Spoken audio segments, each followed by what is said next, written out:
What if the key to emotional freedom was hidden inside your own thoughts? In this video, we'll explore powerful insights from Carl Jung that reveal how to recognize, confront, and transform emotional insecurity into self-confidence and mental clarity. You'll learn practical strategies inspired by Jung's work to help you manage fear, stop self-sabotage, and build lasting inner strength. Subscribe to the channel, activate the notification bell, and don't forget to leave a like. In the comments, write, "I choose emotional clarity," and tell us where you're watching from. We'd love to hear your story. Number 1. Understanding emotional insecurity. Have you ever felt like you weren't good enough, no matter how hard you tried? Maybe in a conversation you held back your real thoughts because you feared judgment, or perhaps you avoided expressing how you truly felt just to keep the peace. These moments of silence might seem small, but they reveal something deeper: emotional insecurity. And it's more common than you think. Emotional insecurity is that quiet inner voice that tells you to be careful, to hold back, to not take up too much space. It's what makes you second-guess a decision or replay a conversation long after it's over. If you've experienced this, you're not alone. Many people live with this invisible weight, never fully realizing how much it holds them back from living with confidence and peace. In this video, you'll explore where this insecurity comes from and how it silently shapes your life. It's not always about dramatic events or clear reasons.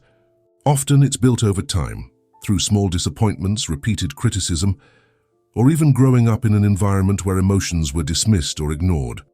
These experiences shape your self-perception without you even noticing. Have you ever wondered why a single comment can affect your mood for an entire day? It might not be the comment itself, but what it awakens inside you. Emotional insecurity often comes from deep-rooted fears, like the fear of not being enough, of being unloved, or of being rejected. These fears sit quietly in your mind, influencing the way you act and react. You might avoid trying something new because you fear failure. Or you might constantly seek approval from others, hoping that their validation will make you feel secure. But no matter how much reassurance you get, it never feels like enough. That's because true emotional security doesn't come from outside. It begins within you. Think about a time when you doubted yourself, even though others believed in you. That disconnect between your potential and your perception is the gap that emotional insecurity creates. It's not about who you are, but how you see yourself. And when that vision is clouded by doubt, it's hard to move forward with confidence. In this video, you'll learn that emotional insecurity is not a flaw. It's a signal, an invitation to look deeper. When you understand what fuels your insecurity, you begin to take back control. You stop reacting out of fear and start responding with awareness. This shift may be quiet, but it's powerful. Imagine walking into a room and feeling comfortable in your own skin. No need to impress anyone, no fear of being judged. Just you showing up as you are. That sense of peace is possible. It begins when you stop running from your insecurity and start listening to it. What is it really trying to tell you? You might discover that your insecurity is not about weakness, but about protection. It developed to keep you safe from emotional pain. But now it might be holding you back more than it helps. Recognizing this is not about blame, it's about choice. You get to decide how much power those old patterns still have. This video will guide you through that decision-making process. It's not about perfection or pretending to be confident. It's about being honest with yourself. What parts of your life feel heavy or uncertain? Where do you feel the need to prove your worth? These questions open the door to change. You'll see that emotional insecurity often hides behind habits. Maybe you always say yes even when you want to say no. Maybe you avoid asking for help because you're afraid it will make you look weak. These actions might seem small, but they come from a deeper place. When you become aware of them, you can start to make new choices. One of the most powerful things you can do is name your insecurity. Say it out loud or write it down. Give it shape so it doesn't control you from the shadows. When you name it, you start to notice when it shows up. You create space between you and the feeling, and in that space you can choose a different response. This doesn't mean the insecurity disappears overnight, but each time you respond with awareness instead of fear, you weaken its hold. It's like building a muscle, slow at first but stronger with time. Every moment of awareness is progress. Every act of honesty is strength. As you go deeper into this video, you'll discover tools to help you navigate insecurity in real life. Not just in theory, but in everyday situations, at work, in relationships, and in moments when you're alone with your thoughts. These tools aren't complex. They're grounded in small, consistent actions that help you feel safe inside yourself. You'll learn to notice your inner critic, the voice that tells you you're not smart enough, attractive enough, or successful enough. And more importantly, you'll learn how to respond to it with compassion. That voice might sound like truth, but it's often just a reflection of old fears. You don't have to believe everything you think. Have you ever supported a friend through a hard time with kindness and patience? What if you offered yourself the same care? Self-compassion isn't weakness. It's a powerful act of emotional responsibility. It creates space for healing, growth, and confidence to emerge naturally. When you build emotional security, you're not trying to become someone else. You're reconnecting with who you really are, before fear took over. That version of you is still there, waiting to be heard. This process isn't about changing your personality. It's about reclaiming your peace. You might be wondering, how long does it take to feel emotionally secure? The answer is different for everyone, but the shift begins the moment you choose to be curious instead of critical. When you stop avoiding discomfort and start exploring it, you begin to change from the inside out. Think of emotional security like a safe foundation. When it's strong, you can face challenges without losing your balance. You trust yourself to handle whatever comes, not because life is easy, but because you've built inner stability. That's what you're creating here, a new way of standing in your life. This is not about escaping emotions. It's about learning to sit with them. Fear, sadness, disappointment, they all have something to teach you. When you stop fighting your feelings and start listening, you grow stronger. You become someone who can face truth without being overwhelmed by it. As you continue watching, you'll explore practical ways to build this emotional foundation. You'll see that the goal is not to feel good all the time, but to feel real. And in that honesty, you'll find a deeper sense of peace. You don't need to fix yourself. You need to understand yourself. In the next part of this video, we'll explore how to rebuild that inner confidence you've been missing. Not by adding more pressure, but by learning how to trust your thoughts, your voice, and your own emotional wisdom. This is where the transformation begins. Number 2, rebuilding inner confidence. Have you ever felt unsure about your own thoughts, even when deep down you knew what you believed? That quiet hesitation, that pause before speaking, often comes from a lack of inner confidence. It's not always loud or visible. It can be subtle, like avoiding eye contact, second-guessing your choices, or holding back your opinions in conversations.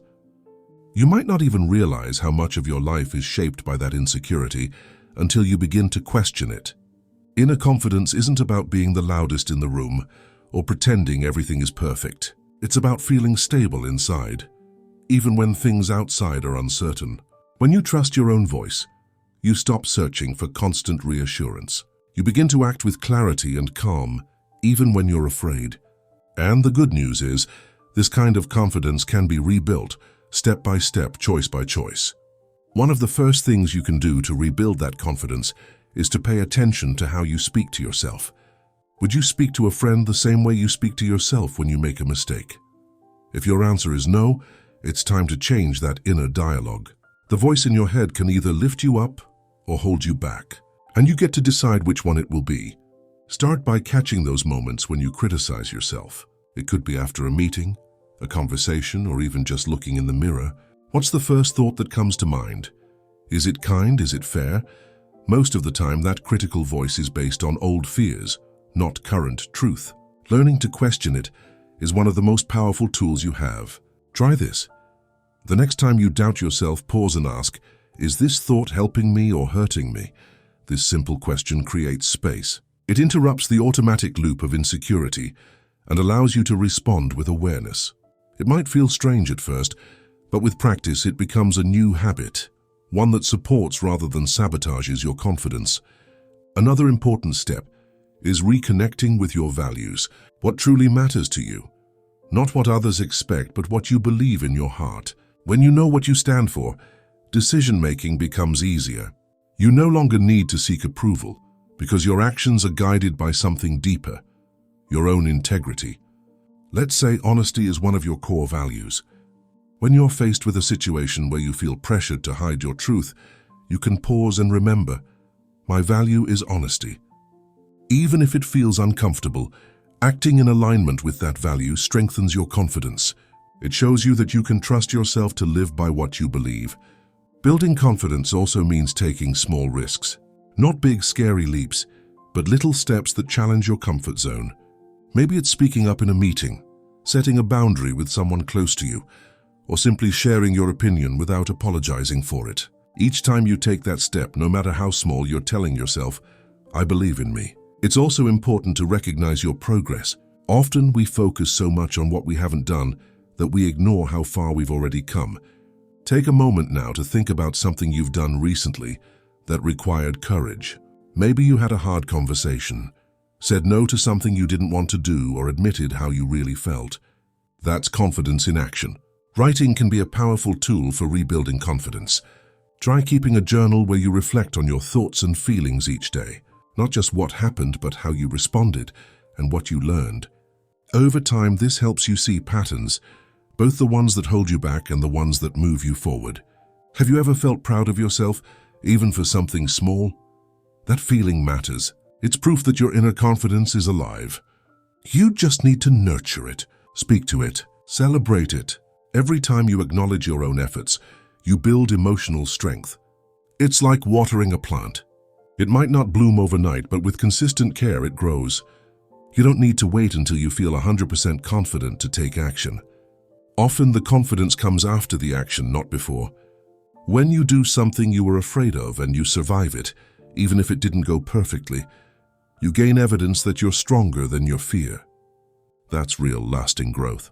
Surrounding yourself with supportive people also makes a big difference. Think about who you spend time with. Do they encourage your growth or feed your doubts? You deserve to be around people who see your value and remind you of your strengths. And if that support isn't available in your circle yet, be that person for yourself. Rebuilding confidence doesn't mean you'll never feel insecure again. It means that even when you do, you won't let that feeling control you. You'll know how to pause, breathe, and respond with kindness. This isn't about being fearless. It's about learning how to move forward even when you're afraid. Start setting small, achievable goals. Not to prove anything to anyone, but to remind yourself what you're capable of. When you follow through on your own promises, no matter how small, you build trust with yourself. And that trust is the foundation of confidence. Ask yourself, what's one thing I've been putting off because of fear? Choose to take one small step toward it today. You don't have to figure it all out at once. Just begin. Confidence is built in motion. It grows when you dare to show up, even imperfectly. Remember that your emotions are not enemies. They're signals. When you feel insecure, it doesn't mean you're failing. It means something inside you needs attention. Listen. Be gentle. Then choose how you want to move forward, not based on fear but on understanding. The next part of this video will show you how to take all of this awareness and turn it into lasting emotional freedom. You'll explore what it means to truly feel secure in your emotions, not by controlling everything, but by learning how to stay centered no matter what life brings. Number 3, a new path to emotional freedom. What would your life look like if you stopped fearing your own emotions? Imagine waking up and feeling steady, even if the day ahead is uncertain.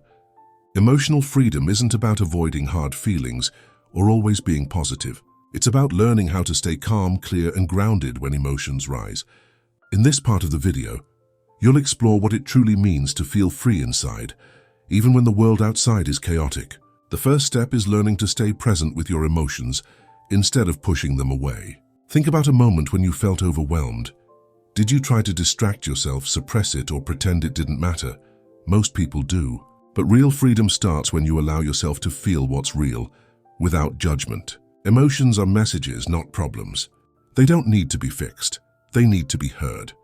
You might be asking, but what if the emotions are too intense? That's a fair question. Some feelings are heavy, even scary. Sadness, shame, guilt, these can feel like too much. But the truth is, avoiding them only gives them more power. When you face them gently, they start to lose their grip. You become the one in charge, not the emotion. A helpful way to begin is by naming your emotion. It may seem simple, But putting a word to what you're feeling helps your brain understand it. Say it to yourself, this is fear, this is loneliness, this is anger. Naming creates space between you and the feeling. It reminds you that you have emotions, but you are not your emotions. When you allow yourself to sit with a feeling, even for just a few moments, something shifts. You begin to see that emotions are not permanent. They rise, they peak, they pass. And as you witness this, you realize that you don't have to react right away. You can take a breath. You can choose your response. That choice is freedom. Practicing this in everyday life makes a big difference. Let's say you receive criticism at work. Instead of snapping back or shutting down, pause. Feel what's happening inside. Maybe it's embarrassment or frustration. Let yourself feel it, breathe through it, then decide how to respond from a place of clarity.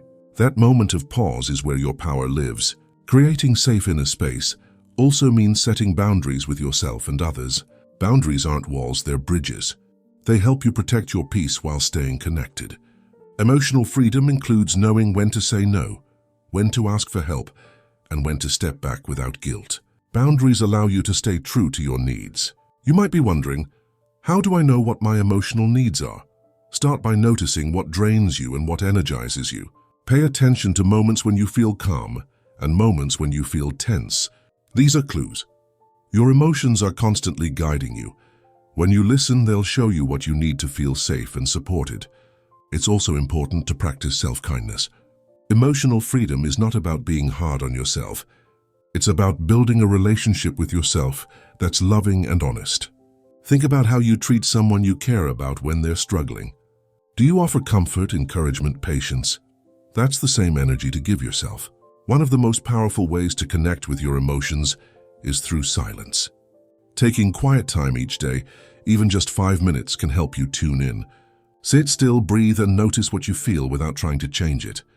Let your emotions speak. You might be surprised by what you discover when you give yourself space to listen. This also helps when you feel stuck. Emotional freedom doesn't mean you'll never face challenges. It means you'll face them with tools. Instead of reacting with fear or avoidance, you'll respond with presence and self-trust. You'll know how to come back to your center, even in the middle of emotional storms. Over time, you'll notice that your relationship with yourself changes. You stop fearing your emotions. You start welcoming them, understanding that each one carries wisdom. Anger may point to a cross boundary. Sadness may show you something meaningful you've lost. Joy may remind you of what truly matters. Emotions become allies, not enemies. As this shift happens, your confidence grows. You no longer need to control everything to feel safe. You begin to trust that you can handle whatever life brings. That belief gives you freedom, not because life is perfect, but because you're grounded in your own strength. This transformation also affects your relationships. When you feel secure in your emotions, you communicate more clearly. You listen better. You become less reactive and more responsive. You create deeper connections because you're no longer hiding behind fear or pretending to be okay when you're not. Let yourself imagine what that kind of life could look like.